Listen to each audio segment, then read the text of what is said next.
کیا اس کا ادب رکھیں، اور جمعہ کے دن کیا اعمال کرنا مسنون ہے، مطلب کن چیزوں کو ہم ذہن میں رکھیں جمعہ کے دن، اور کیا اعمال کرنا جمعہ کے دن مسنون ہے۔ اب بہت سی بار ہوتا ہے جب اعمال مسنونہ کی بات ہوتی ہے، وہ اعمال جو سنت ہے کرنے کی بات ہوتی ہے، تو کبھی کبھار ایسا ہوتا ہے کہ ہمارے ذہن میں بات پلے نہیں پڑتی کچھ۔ بدعات میں ایک ایک باریک باریک چیزوں کی ہم حفاظت کرتے اور ایک ایک چیز کو یاد رکھتے ہیں، لیکن جب سنت اعمال کی بات ہوئی تو یہاں سوال یہ اٹھایا جاتا، نہیں کرے تو کیا ہوتا، چھوڑ دیے تو کیا ہوتا، نہیں اتنے بار نہیں ہوا تو کیا ہوا۔ اور بدعت کے اندر یہ حال ہوتا ہے کہ ایک ایک لفظ ب لفظ، گرام با گرام، چونکہ بدعتوں میں بہت سے کھانے بنتے ہیں، چیزیں ہوتی ہیں، تو لفظ ب لفظ، گرام با گرام، قدم با قدم عمل کیا جاتا ہے، بالکل یہ ایسے ہی ہونا، ایسے ہی کیا جاتا ہے۔ تو اسی طرح سنتیں تو بہت اہم چیزیں ہیں، بدعت تو گمراہی اور ضلالت ہے، ٹھیک ہے، یہ جہنم کا راستہ ہے، تو سنتیں یہ جنت کا راستہ ہے، یہ گمراہی سے الٹ ہدایت کا راستہ ہے۔ اس کو ہم کو اتنے ہی مضبوطی سے مین اور ہم تھامنا ہے جیسے ہم دیگر اعمالوں کرتے ہیں، ورنہ جمعہ تو آتا ہے، اعمال تو ہوتے ہیں، لیکن نہیں کرے تو کیا ہوا، نہیں کرے تو کیا ہوا، نہیں کرے تو کیا ہوا کر کے پورے جمعہ کے جتنے اعمال آپ سے کرتے تھے ہم یوں ہی چھوڑ رہے ہیں، اور یہ بالکل حقیقت ہے، یاد رکھیے۔ اور دوسرے دن بڑا ہم کو یاد ہے، عاشورہ کے دن یہ کرنا ہے، فلاں دن یہ کرنا ہے، 15 شعبان کو یہ کرنا ہے، 27 رجب یا آج جو ہے معراج یہ کرنا ہے، وہ تمام بدعتیں یاد ہے، لیکن جو سنن ہے، جو سنتیں اور جو آداب ہیں، اس کو ہمیشہ نہیں کرے تو کیا ہوا، نہیں، مطلب جہاں نہیں کرنا ہے وہاں تو ہم ہر چیز کو پریسائزلی باریکی سے اہمیت دے کے کرتے ہیں، جہاں کرنا ہے وہاں کوئی اہمیت کا اظہار ہم سے نہیں ہوتا، جس کی وجہ سے ہوتا یہ کہ ہماری آنے والی نسلیں اس دن کی اہمیت، ان ایام، ان چیزوں کی اہمیت بھول جاتی ہے، چونکہ وہ سمجھتی ہے بڑے نہیں کرتے اس کا مطلب یہ چیز کی کوئی اہمیت نہیں ہے۔ یہ بہت اہم چیزیں یاد رکھی،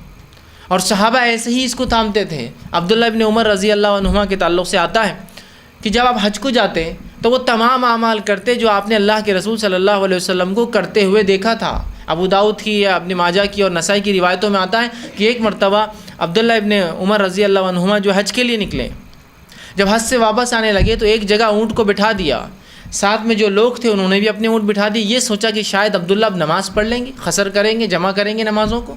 اور عبداللہ اپنے اونٹ سے اترتے ہیں، ایک مقام پر آپ گئے، وہاں مقام پر جانے کے بعد آپ بیٹھے، جس طرح سے طہارت کے لیے ایک انسان پیشاب کے لیے بیٹھتا ہے، آپ بیٹھے، طہارت آپ نے کی، اور طہارت کرنے کے بعد اٹھ کر جو ہے آ گئے۔ لوگوں نے کہا عبداللہ کہ ہم نماز نہیں پڑھیں گے، تو کہا نہیں، نماز تو ہم آگے پڑھیں گے، تو کہا پھر تم نے ہمیں کیوں روک لیا یہاں،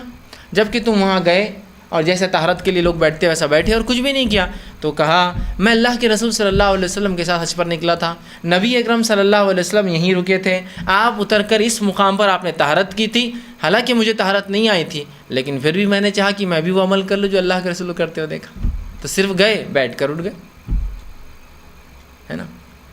یہاں انہوں نے نہیں پوچھا کہ یہ تو ضروری نہیں نا، نبی اکرم صلی اللہ علیہ وسلم کو فطری طور سے طہارت محسوس ہوئی تو آپ بیٹھے تھے، ہر انسان کو ضروری نہیں، صحیح بات ہے، لیکن یہ محبت کا تقاضا تھا اپنے نبی سے، یہ اصل چیز ہے، یہ سمجھنے کی ضرورت ہے، یہ محبت کا تقاضا تھا اپنے نبی سے،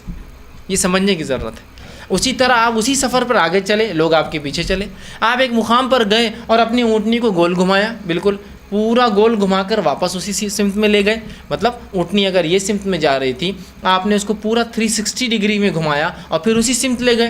لوگوں نے کہا عبداللہ یہ کیا بات ہوئی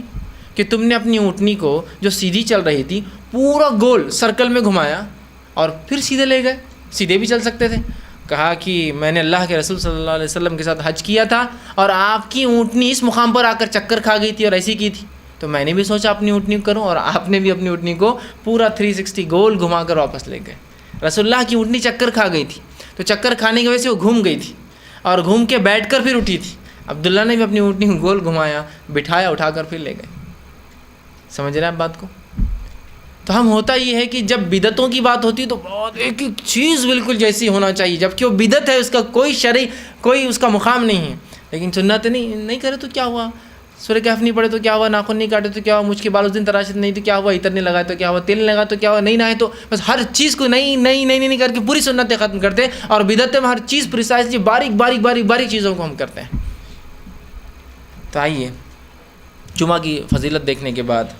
جمعہ کے آداب اور مسنون اعمال کیا ہیں وہ دیکھیں گے۔